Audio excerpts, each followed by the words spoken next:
One of Goldman's mantras is to be long-term greedy, right? So does that need to be contextualized? Yes, if you just use the word greedy, that would be unfortunate. So that's the context.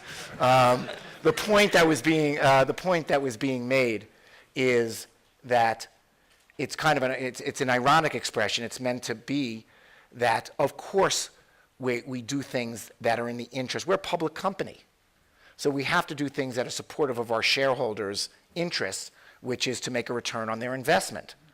But the long-term greedy, the implication is, what's supposed to be pregnant in that, is that sometimes and often you forego short-term opportunities because in the long term, you'll have a much more stable organization. In the long term, will generate a higher profit for a longer period of time. And that's an apt expression. I'll give you another example in the world right now. It was something we were talking about growth in China.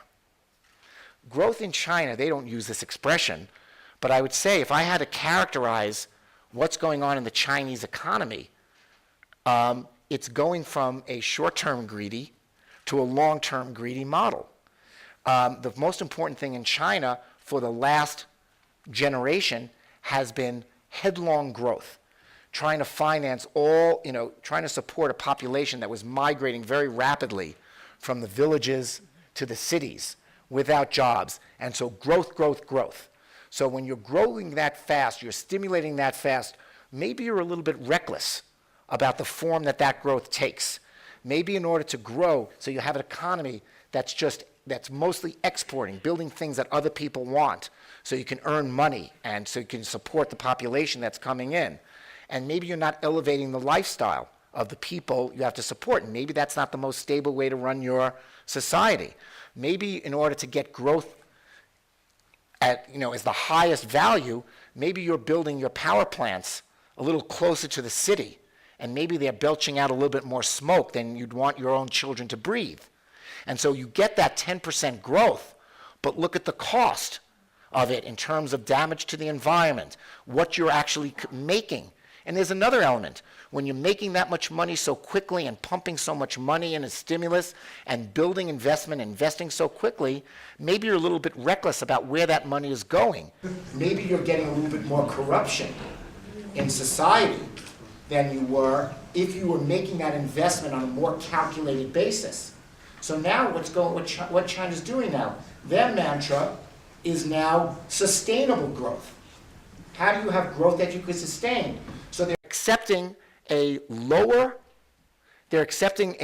growth that they think is more sustainable. Why? They want to live. And so they want to, so you want to care about the environment. You want the Communist Party and the government to be successful, so you have to go at corruption. Well, if you're going at corruption, the same people who you're deploying for that were people who previously were working only on growing things. And so you take some things offline, you slow some things up so you can be sustainable, so you can be long-term greedy.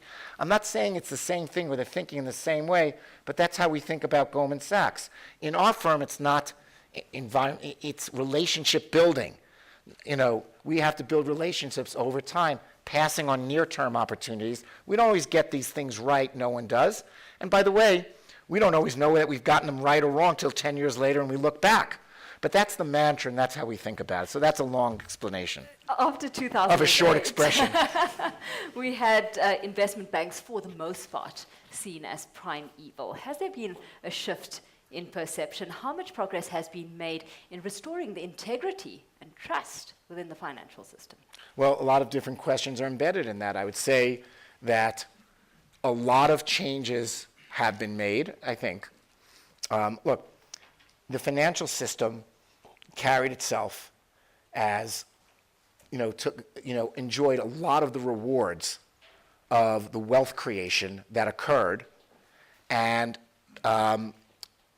when the wealth creation model went into reverse, i.e. when wealth was destroyed in some ways and growth went negative instead of positive,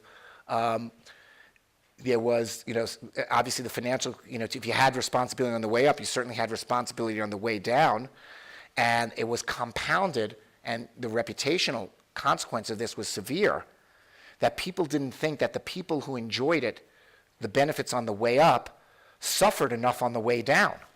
And there was some, it's the truth, because in terms of when the system had to be restored and the stimulus had occurred, some of the greatest beneficiaries of the stimulus that was delivered to the market in every of the country that was the banking system, which needed to be shored up, not because you wanted to please the bankers, but it had the consequence of benefiting the bankers. You were doing it to protect the financial system so that the growth engine would crank up again. And when interest rates were taken down, an immediate consequence of that was to inflate asset prices. Who were the people in society that owned the assets that were inflated? It was the people who were the wealthiest to begin with, and that created quite a, there was always a divide in society, but the perception of unfairness of that was very extreme and severe, and that was a big disruption and a very big, and